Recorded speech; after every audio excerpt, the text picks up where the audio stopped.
Hello everyone, Nick the DM back with the next of 5e's Forgotten Giants. Deep within the forests and jungles of the realms live another forgotten race of giants. Secluded from the world, the jungle or forest giants are basically the rangers of giant kind, hunting, foraging, and living off the land. Not that other giants don't do that. Now, before anything else, let me explain what I mean by jungle or forest. In 2nd and 3rd edition, there exist two giants. In 2nd edition, the jungle giant. In 3rd, the forest giant. Both of these giants are identical in description, ecology, and history, standing 18 feet tall, weighing close to 3,000 pounds, and living around 200 years. Described as tall and lanky and very thin, these giants resemble huge wood elves with earthy yellow skin and pale green hair. Because of the identical nature of these descriptions, and I cannot stress they are basically word for word identical. This isn't me making up something. I believe that this is a classic case of monsters being renamed from edition to edition, which most of the time happens between 1st and 2nd edition creatures being changed to 3rd or newer editions. 4th edition especially. Or it could just also be two names for identical creatures, just depending on what region they come from. Like many other giants I cover on this channel, their relationship to Anem the Allfather and placing on the ordning is unknown. Forest giants live in wooded areas, regardless of climate, living in small, secluded tribes. So if you ever encounter one on your travels, assume more are nearby. Forest giants are ravenous meat eaters and excellent hunters. Their clothes are typically made of furs and leathers, and if they decide to wear jewelry, they make it from bone, most commonly necklaces or earrings. So that one fighter who has a necklace of teeth from fallen foes would probably get along with these giants quite well.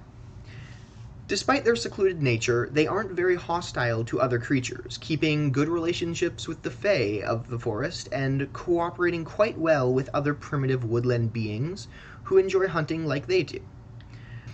Other than that, not much else is known about these giants due to their secluded nature. So let's take a look at the stats I made for 5th edition. As usual, a link to the stat block will be posted down in the description. Yes, it is a link to my Tumblr. Yes, that is where I post most of my stuff. No, Tumblr is not dead. It just is used by a lot less people. Alright, so, Forest Giant. Huge giant, neutral in alignment. They have an armor class of 13. This is a combination of their dexterity modifier and leather armor. They have 12d12 plus 60 hit points, or 138 hit points. They have a movement speed of 40 feet. Ability scores go as such. Strength is a 26, Dexterity is a 14, Constitution is a 20, Intelligence is a 14, Wisdom is an 18, and Charisma is a 16, which is a good average, especially for most giants, and because most larger creatures will have one that is staggeringly low. This is fairly okay. Saving throws, they have proficiency in Dexterity, Constitution, and Wisdom saves. For their skills, they possess a plus 16 in Athletics. That is a result of their expertise.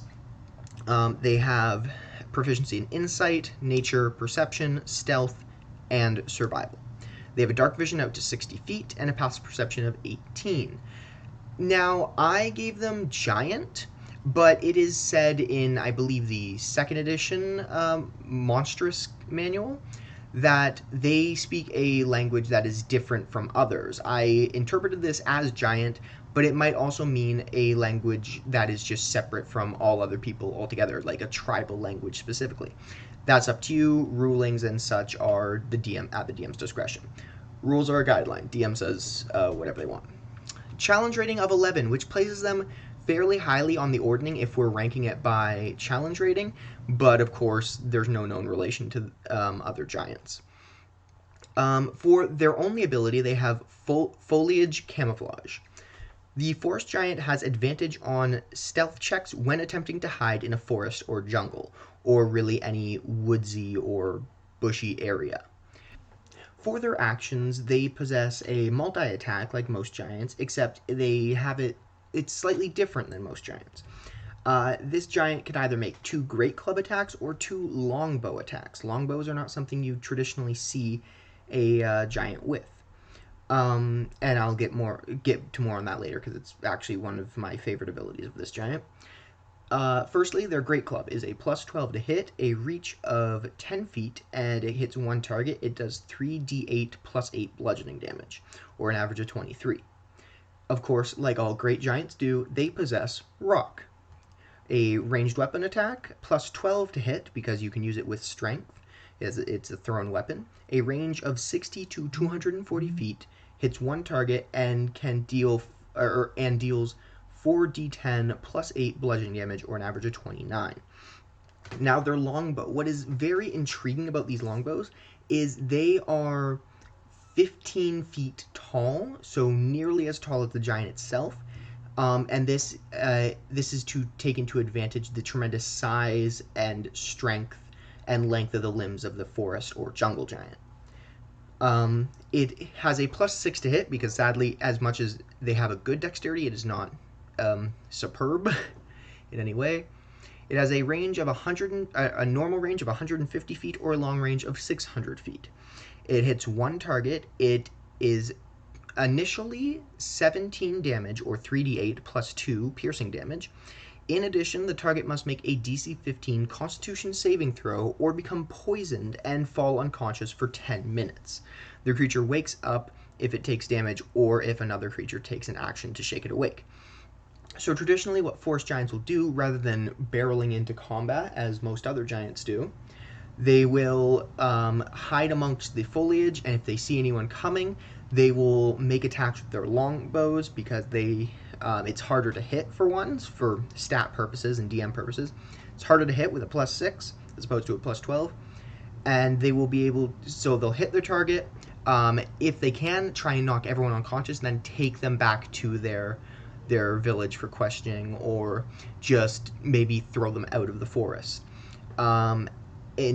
As they are neutral, they're not necessarily just going in for the kill after that, and they aren't good, so they might attack before they ask questions.